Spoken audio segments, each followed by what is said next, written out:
related to speeding, 30% of fatalities. What's the problem inside of Torrance that we're trying to address here? Anybody have any data on that? Oh, great, thank you. I feel like that's me.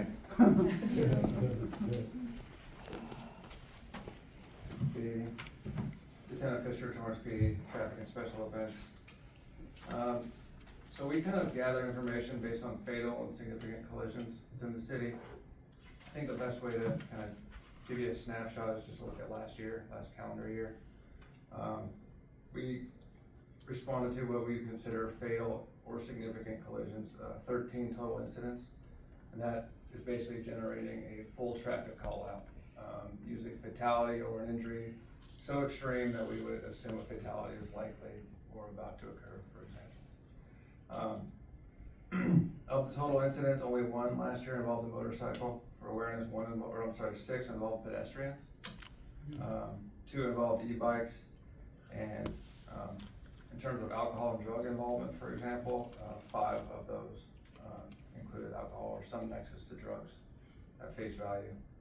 In terms of speeding, the topic here, we had 4 that involved speed as a significant factor, but primarily our biggest problem, collision factor last year was pedestrians in the roadway.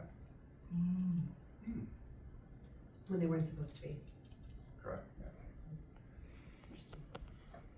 You said 2 incidents were e-bikes related, 5 were alcohol and drug consumption.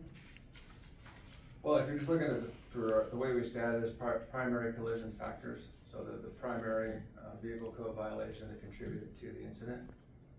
The most predominant, again, was pedestrians in the roadway, followed by unsafe speed, so 6 and then 4. Yeah. And then failure to yield, like a left turn, that was in the case of a motorcycle, someone turned left in front of a motorcycle. 1 red light violation, and then another unsafe turning movement with 1 additional. So it's kind of all over the place, but in terms of speed, it was second in our rankings. I'm sorry, there were 4. So 6 were pedestrian, 5 you said were drug related, but some of those could have also been speeding. Yeah, if you're looking at primary collision factors, the drugs and alcohol is irrelevant, none of which was attributed solely to, because you could be under the influence, for example, and still run a red light. We would stat that as running a red light would be the primary collision factor. A contributing factor would be DUI, for example. I see.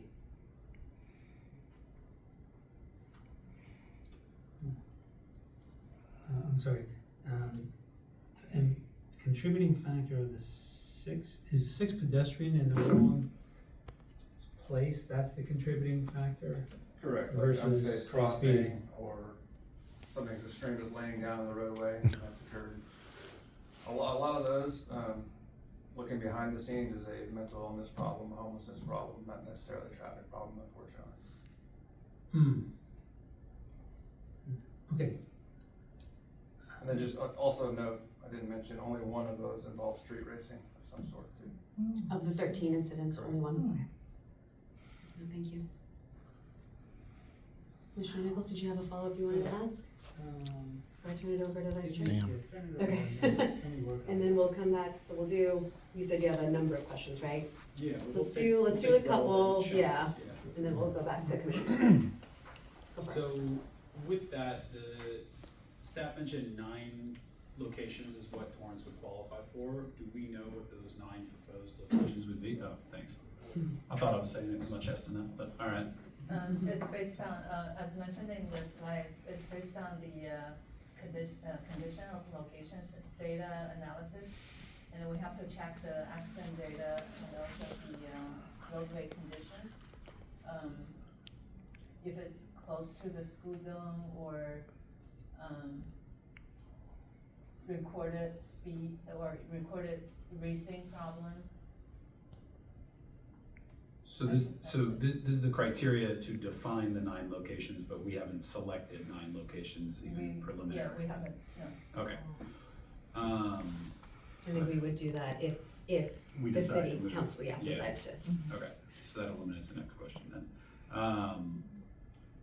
with that, I was doing some rough math, and I acknowledge that I can't math. So based on the Oakland numbers of expecting approximately 1 million a year, it looks like in their first year, assuming everybody only got like a $50 violation, they just met that, presumably. Would we expect, is there similar stats from, I forget, was it Glendale was the comp city for us?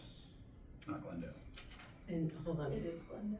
It is Yeah, Glendale? it is Glendale, but the violations from Oakland were just the notice of violations, so they didn't, I don't know that they actually incurred any revenue. Well, so I took the Initial assumption that report. anything after the first warning Right, would have been a would've- second. Right, So that would have been revenue, and so that's 268 revenue generating ones.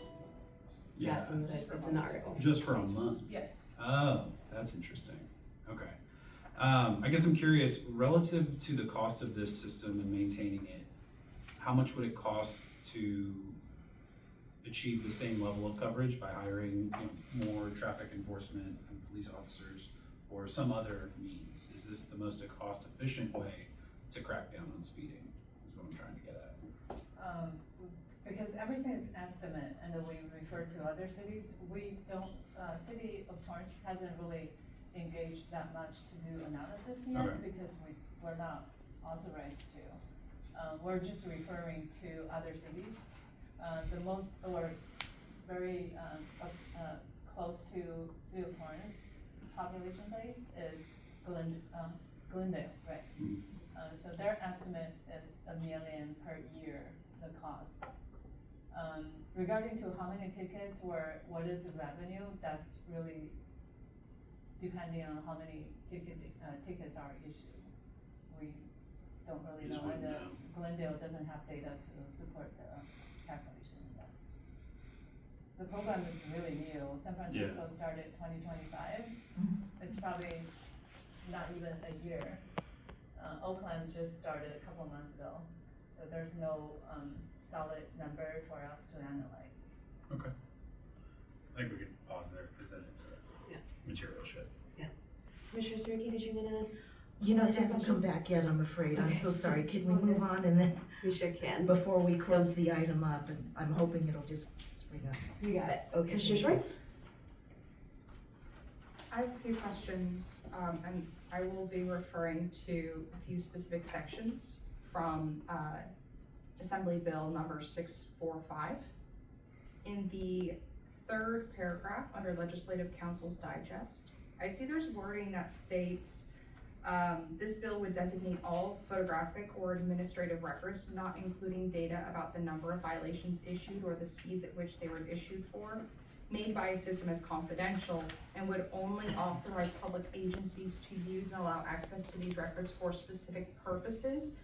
Kind of tagging that on to L5 later on, where it states, except referring to information collected and maintained by a designated jurisdiction to administer a program shall be used to administer the program and shall not be disclosed to any persons, including but not limited to any other state or federal government agency or official for any other purpose except as required by state or federal law, court order, or in response to a subpoena in an individual case or proceeding.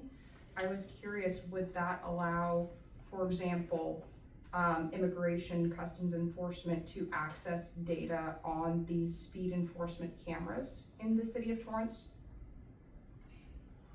California has state law that prohibits law enforcement from providing information related to immigration to the federal government, so that would control. Could there be a subpoena or something else? Yes. Okay, Essentially. thank you.